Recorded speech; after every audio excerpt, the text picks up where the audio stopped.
Hello friends, আমি পায়েল আর আমার চ্যানেলের নাম হলো রূপের আরাধ্যা। আজ আমি তোমাদের সাথে অন্যরকম একটা ভিডিও শেয়ার করব। দেখো, আমি এইভাবে শুই কিন্তু রাতে দুদিকে বিনুনি করে। তো চলো আজকের ভিডিওটা স্টার্ট করি। আজকে সানডে, আর আজকে আমার হাজব্যান্ড রান্না করবে। কি রান্না করছে না করছে আজকে তোমাদের সাথে আমি সেটাই শেয়ার করব।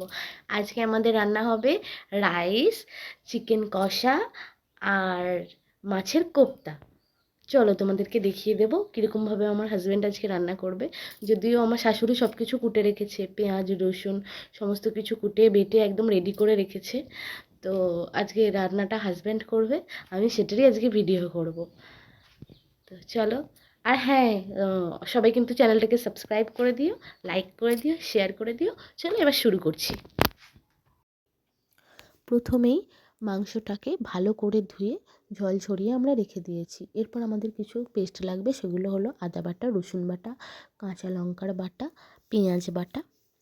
আর লাগছে মাছের কোপ্তার জন্য কাজু, কিশমিশ, মগজদানার একটা পেস্ট, ওটা শুধু মাছের কোপ্তাতেই লাগবে।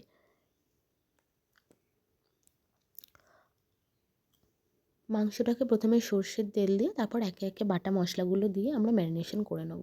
আর কিছু গুঁড়ো মশলাও আমরা দিয়েছি, তার জন্য লাগছে শুকনো লঙ্কার গুঁড়ো, কাশ্মীরি লঙ্কার গুঁড়ো, ধনে গুঁড়ো, জিরে গুঁড়ো, হলুদ গুঁড়ো, আমি সব একটা বাটিতে নিয়ে নিয়েছি।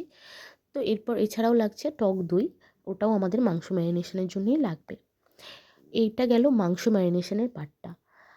আমি আলাদা করে রাইসটা সিদ্ধ করে ওটা জল ঝরিয়ে রেখে দিয়েছি।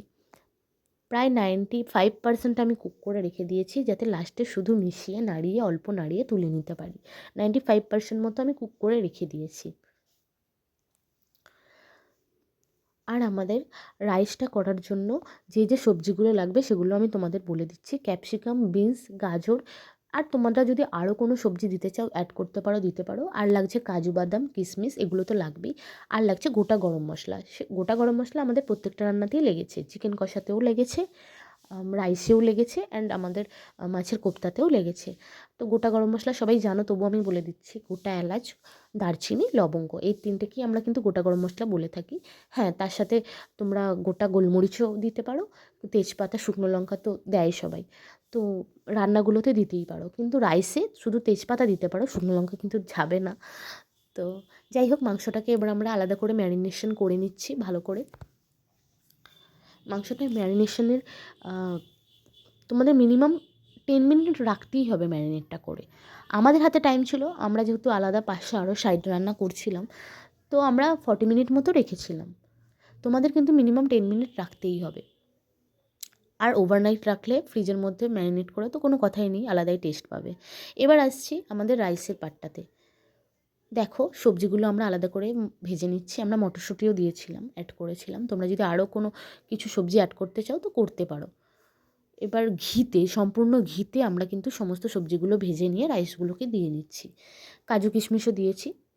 আর একটু মিষ্টির জন্য কিন্তু অল্প চিনি দিতে পারো, ওপর থেকে গোলমরিচ গুঁড়ো আর নুনও অ্যাড করে দিও। দেখো, আমাদের রাইস পুরো রেডি। আমি খুব তাড়াতাড়ি ফার্স্ট দেখিয়ে দিচ্ছি তোমাদেরকে, আমাদের কিন্তু অনেকটাই সময় লেগেছে, এত তাড়াতাড়ি হয়ে যায়নি সব কিছু। যাক, এবার মাছের কোপ্তার জন্য বারিস্তাটা ভেজে আমার হাজব্যান্ড তুলে রাখছে। বারিস্তাটা কিন্তু তোমাদের কিন্তু ভেজে সুন্দর করে যতক্ষণ না ব্রাউন কালার আসছে ততক্ষণ ভেজে কিন্তু তুলে রাখতে হবে। এরপর আসছি মাছের কোপ্তার পাট্টাতে। এর জন্য তোমাদেরকে কড়াই প্রথমে গোটা গরম মশলা, তারপর পেঁয়াজ দিয়ে ভালো করে নেড়ে নিতে হবে। এই মাছের কোপ্তাটাতে কিন্তু সেরকমভাবে কোনো গুঁড়ো মশলা লাগবে না, শুধু হলুদ গুঁড়ো দিলেই যথেষ্ট। তবে কাজু কিশমিশ পেস্টটা লাগছে, কাজু কিশমিশ মগজদানার পেস্ট, আর আদা রসুন অল্প করেও লাগছে, লঙ্কার বাটাও দেওয়া হয়েছে। নিয়ে এবার ভালো করে নাড়িয়ে নিয়ে যতক্ষণ না তেল ছাড়বে তোমাদেরকে ভালো করে কিন্তু কষিয়ে নিতে হবে।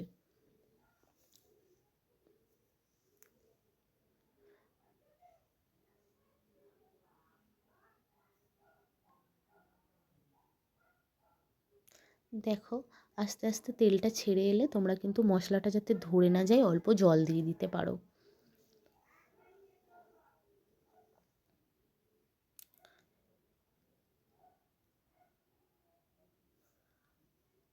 এরপর মশলাটা থেকে কষে তেল বেরিয়ে গেলে একটুখানি জল দিয়ে কাজু কিশমিশের পেস্টটা দিয়ে ফুটতে দিতে হবে।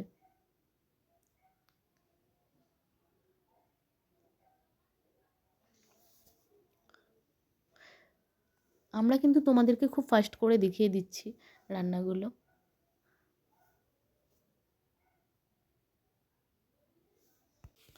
মাছের কোপ্তাটা একটু মিষ্টি মিষ্টি হয়, তাই একটু তোমাদের মিষ্টিটা বুঝে দিও। চিনিটা একটু বেশি পড়ে এটাতে, মোটামুটি 1 টেবিল স্পুন মতো চিনি যায়। আর নুনটাও একটু বুঝে দিও, স্বাদ মতো নুন দিও।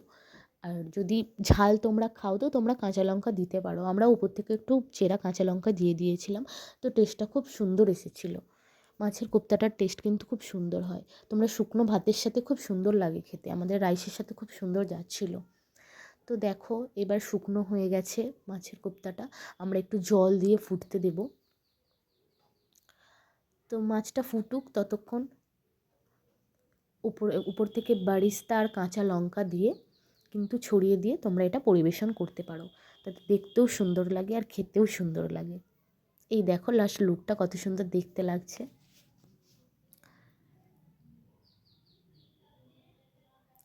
এবার চলো আমরা চিকেন কষার পার্টটায় শুরু করে দিই। প্রথমেই কড়াইতে তেল দিয়ে দেব আর দেব গোটা গরম মশলা, এলাচ, শুকনো লঙ্কা, লবঙ্গ, আর দেব দারচিনি, তেজপাতা, এটাও অ্যাড করতে পারো। এই চিকেনটা হয়ে গেলেই কিন্তু আমাদের আজকের রান্নাটা কমপ্লিট হয়ে যাবে।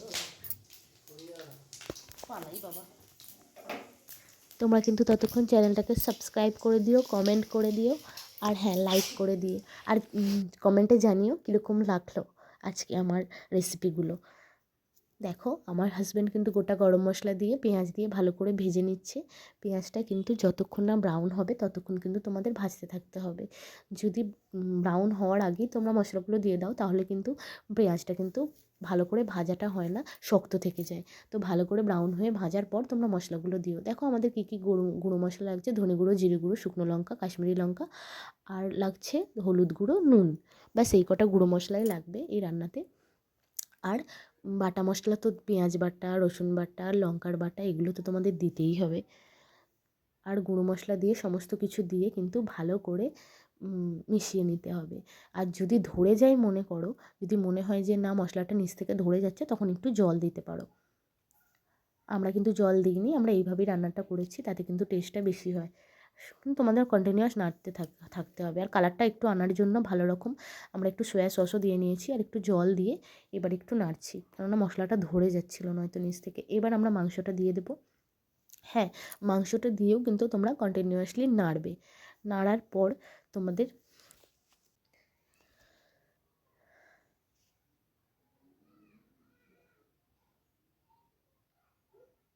দেখো মাংসটা কিন্তু কষা কষা হবে, তাই আমরা বেশি জল দেব না। মোটামুটি একটু শুকনো শুকনো হয়ে আসলে বা নিচ থেকে ধরে যাচ্ছে বুঝলে তোমরা অল্প একটু জল দেবে।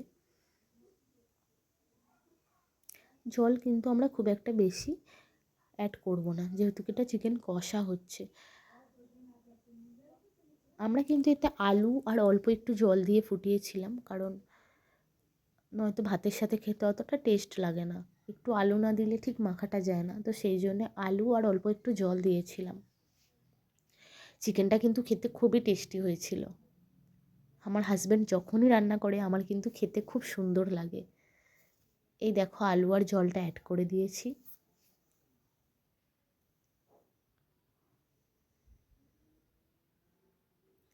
এবার অল্প একটু জল দিয়ে আমরা কিন্তু ফুটতে দেব।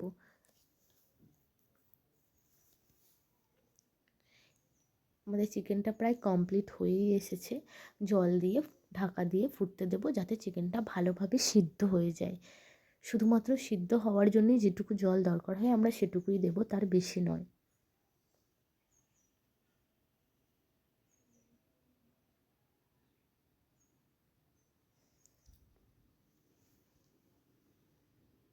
ব্যাস এবার চাপা দিয়ে আমরা সিদ্ধ হতে দেব।